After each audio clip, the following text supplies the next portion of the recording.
Hi, welcome to Green Party Tea Time, my Green Party Tea Timers, because it is indeed tea time, even though we are a tea tad bit late. So I am still going through the throes of um, computer envy right now, and it's because my computer doesn't want me in it. So now we have another one, and it's getting set up. So sorry about it. Sorry about it. But you had the chance to see me on Green Live Stream, which was on Wednesday with Dee Taylor and Rita Manitos. I'm sorry, I am going to mess that name up, but Rita. Hi, folks, as well as the lovely Scott and Edie from the Green Live Stream. And we got to talk about nothing other than the annual national meeting that is happening in Chicago, July 23rd to 26th. And it is going to be phenomenal. We have a lot of things that are still going on, still getting planned, and we are working on getting all those things out to you as soon as possible. You can always go to gp.org, and I'm going to put this in the chat for you guys, gp.org/A as in alpha, N is in November, M is in Mike. And there you have it. So it is in the chat. It is there for you. So you can go and check it out. Go ahead and register, which is something I still have yet to do because, time. And once you register, I did do a registration video. So it is here on the Green Live Stream. And I'll probably do something closer to time once we have all the scheduling fleshed out, which the lovely Jill Stein has been assisting in lately. And I'm trying to get the glare to not be in my glasses. So that's why I'm moving around a little bit. Jill Stein has been helping with the scheduling on the A&M by giving us different options for some things that we hadn't thought of. And that is very wonderful. This is going to be our first in person since 2019. There are people who have been members of the party, myself included, who have not gone to an in-person A&M. So this is going to be their first time meeting a lot of Greens from across the country. And I, for one, am very, very much excited. So I will be there. I am doing a workshop. My baby is the opening night gala. Well, it's not usually a gala, it's different things, but it is going to be the gala, which is Be Seen Being Green. And if I go out the house most of the time, I have on a Green Party shirt of some sort. I live in a small little city and people will, see my shirt, ask questions, and that's what it's there for. So we are coming up with things like the shirts for the A&M. So I'm a big shirt person. I have shirts from campaigns that I worked on when I was in my double digits. And when I say double digits, I mean just getting to it like 12. So I know a lot of people were talking about one of the runs where Sherry Beasley was running for Senate in North Carolina. And I actually do have one of her Sherry Beasley shirts from when she was running as a judge, because I worked on that campaign with my dad. And I have an old Moose Butler shirt, a whole bunch of different shirts from different campaigns that I did, even working with the NAACP on voter projects and things of that nature. So I keep shirts. So if you are one of those people that also likes souvenir shirts, they are finishing the design on the A&M shirt. I'm pretty sure it's going to be something with people, Planet and Peace. You'll still love it. I still love it. So going forward, it's just going to be a lot of things going on. And today is a big meeting day for me. So I'm going to have to hop off here at 7 because I have a National Black Caucus meeting at 7. And then at 8, I have a steering committee meeting.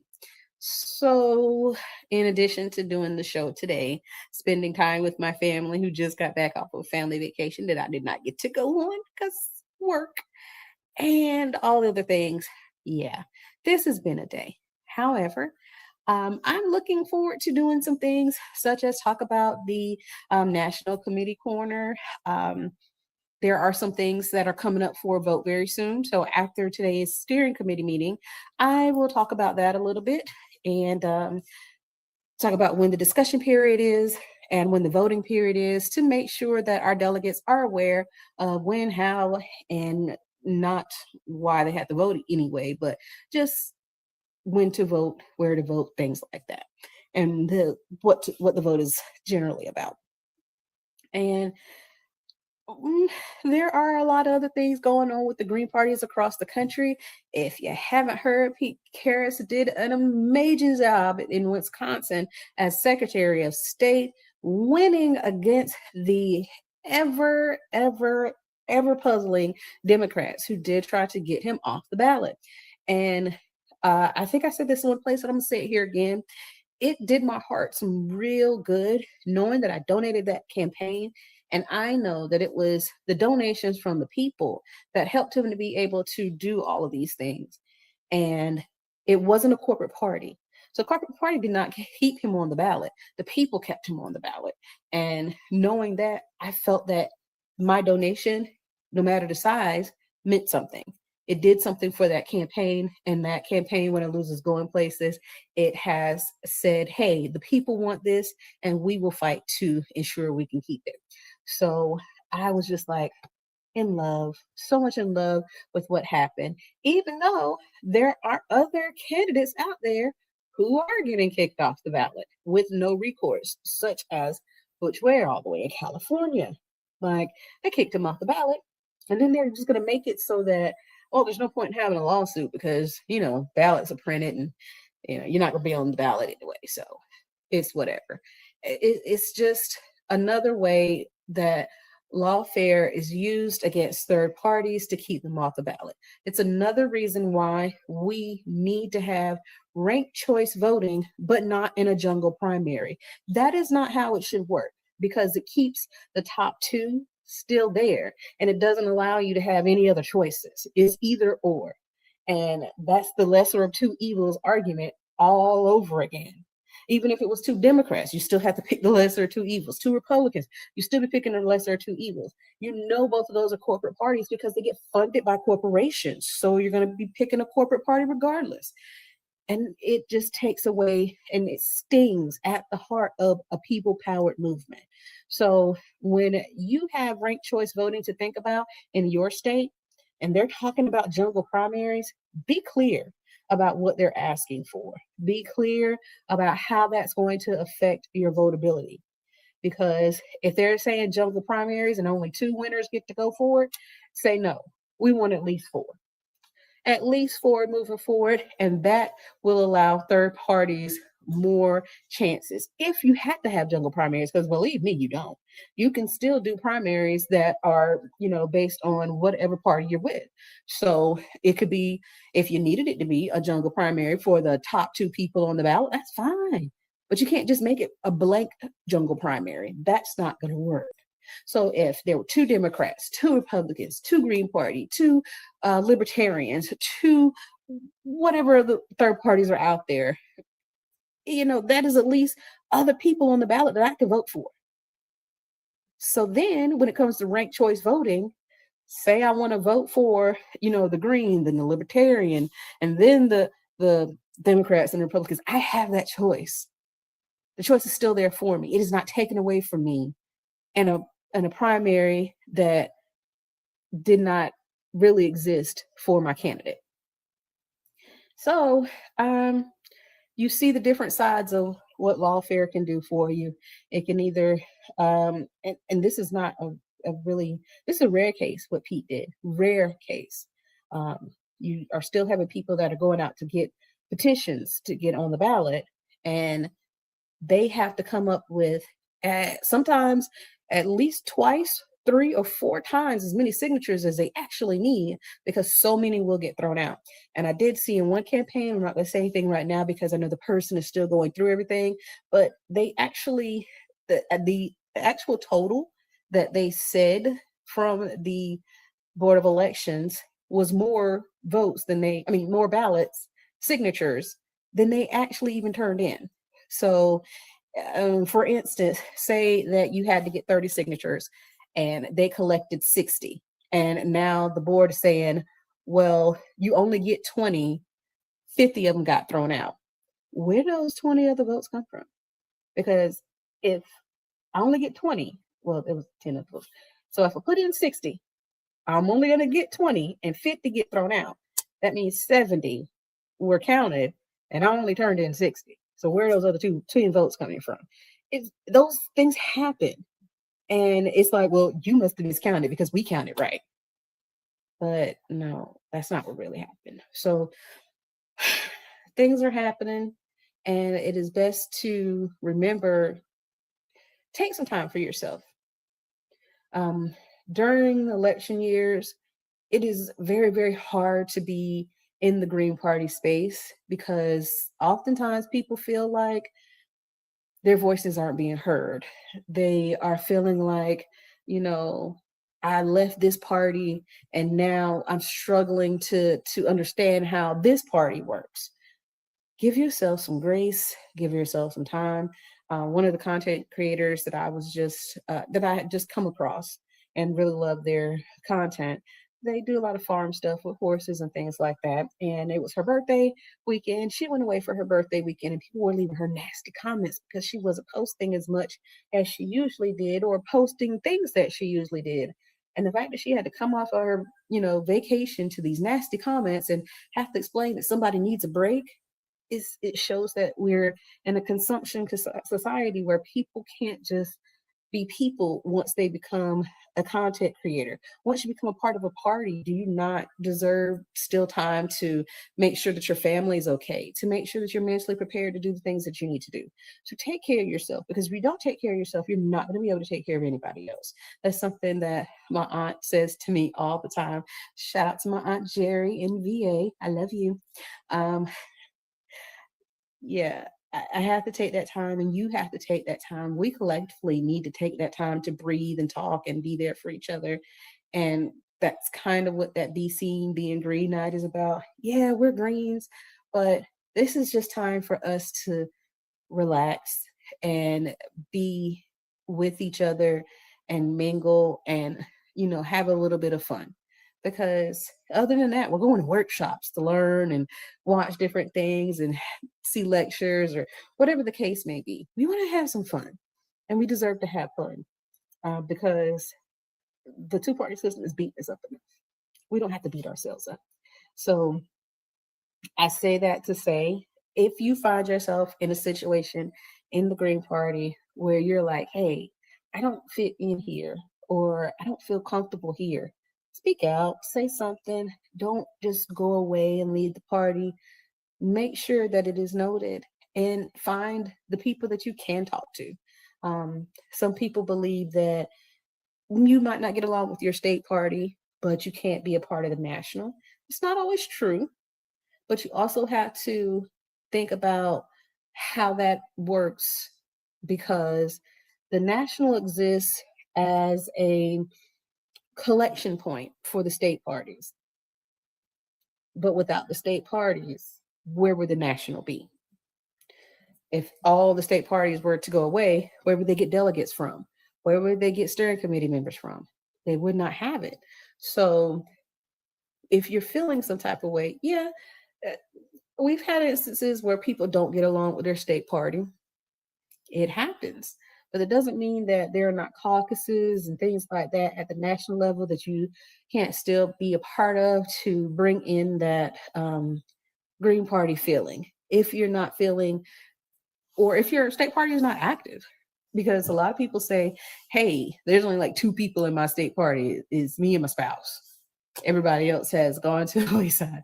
That's not the case. I'm just giving a funny example. But if that's the case, you don't have anybody to really talk to other than folks at the national. Sometimes you got to do a lot of organizing and a lot of different things to get people to want to make that leap over to the Green Party.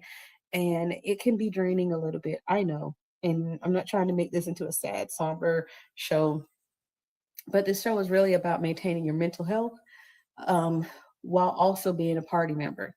Because as I said, um, I'm jumping off of here, got a meeting with the National Black Caucus, but I also want to support the Green live stream. And then I have a meeting after that for the steering committee. So I'm definitely jumping through today.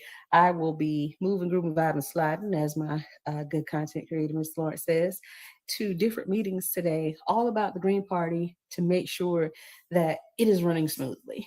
and we're doing the things that we need to do to continue to bring people into the Green Party that are willing to make that difference. Sometimes people come into the Green Party from other parties and thinking it's going to work that same way. And when it doesn't, and when you realize that the work gets done by the people and it's not something that you're always going to get paid for. Most everything is volunteer. When we say people power, it is very, very much people powered. Very, very much. Like even some campaigns, even though they're campaigning and they're trying to do their best, everybody on that campaign is a volunteer. You will not see that on the corporate side. A Democrat nor a Republican will never have an all volunteer team. They will not. They're going to pay them some type of way. Their campaign managers, they're paying them. The fundraisers, they're paying them. Everybody, treasurer, they're paying everybody. And sometimes they're even giving stipend to the people that go out and do the petitioning and things like that. Because I know I used to do it. That's how I know they pay everybody, you know. So when you get to that people powered, you're really saying to yourself, we're not doing this with corporate money involved. We're not doing this with ads that are going to be ran on TV. You're going to get some ads. And again, I'm shout out to Pete because he did a phenomenal ad. And Josh Bradley did one too a few years back. Phenomenal ad, just poking the bear at the duopoly. And it was funny to me. So check both of them out as they are running currently. Pete, again, is running for Wisconsin Secretary of State. Josh Bradley is running for City Council at large in Raleigh. So check them out. And that's in North Carolina. Sorry. Josh Bradley is running for North Carolina City Council at large. So yeah, we've got some things that happen, but most of it's volunteer. Most of it is all volunteer. And coming from the corporate side where you can't even leave your house and not get, per diem for gas or something like that, to you're just paying it all on your own, it's a lot different and it can get heavy. But once you realize, again, like with what happened with Pete, that donation that was given, and I know that it helped either to get those people to gather their signatures. It helped to make sure that they were able to stay on the ballot. Whatever help that money that was donated went to, it was successful. So I am going to leave with a few notes because, as I said, I have a meeting at 7 to get to. So I know this is not a long show, but I did want to come in and say what I could say. It's Pride, baby. It is Pride. Next weekend is going to be Pride, Juneteenth, and Father's Day. Whew, it's going to be big. So I'm going to tell you guys this right now. Not next Tuesday, next Sunday, next weekend. I'm not going to be here next Sunday. I'm just going to be honest with you. I'm going to tell you straight up. I'm not going to be here, but I might pre-record something, but I definitely won't be here. Why? Because, I have people in my family who celebrate with the Pride community, and I support it. I am definitely celebrating Juneteenth. I don't know what y'all thought this was. My flag been flying. I had to, so my car, outside. So yes, Juneteenth will be celebrated. I already got my decorations and everything. I don't celebrate the 4th of July. I have not in years. And the only reason I did before is because I like the fireworks and spend time with family. I never like, oh, yay, 4th of July. So this 250, we're not celebrating like everybody else celebrating because I'm not celebrating at all. But that's a part of my Juneteenth celebration. And then Father's Day. My husband, who is the blended family father of 6 children, he's going to deserve that time to be celebrated as the great father he did. Shout out to my hubby, Mr. James Fitzgerald. I love you, babe. So we're going to spend that family time together, and I might do a pre-recorded show just to have that time with my family and do the things that are going to give us that boost of energy to get through the rest of this year. Because we are halfway through this year, if y'all don't believe it. Uh, yeah. So on that note, my Greek Party Tea Timers, it is time for me to get out of here. And I hope that you all have a wonderful week coming up. Do the best of things, and hopefully well, not next weekend, but hopefully my pre-recorded um, video will have my computer back, or if not, the week after, I will be able to be back with my computer and my setup the way that I want it to be. Thank you all for still continuing to rock with me. If you can, head on over to the Green live stream at 7 with Scott and Edie, and well, Edie and Scott, however they want to say it, they are going to be on and they are going to be telling you all about what's happening this week. So I will see you all. When I see you all, have a great weekend. Enjoy yourselves, tea timers. Bye.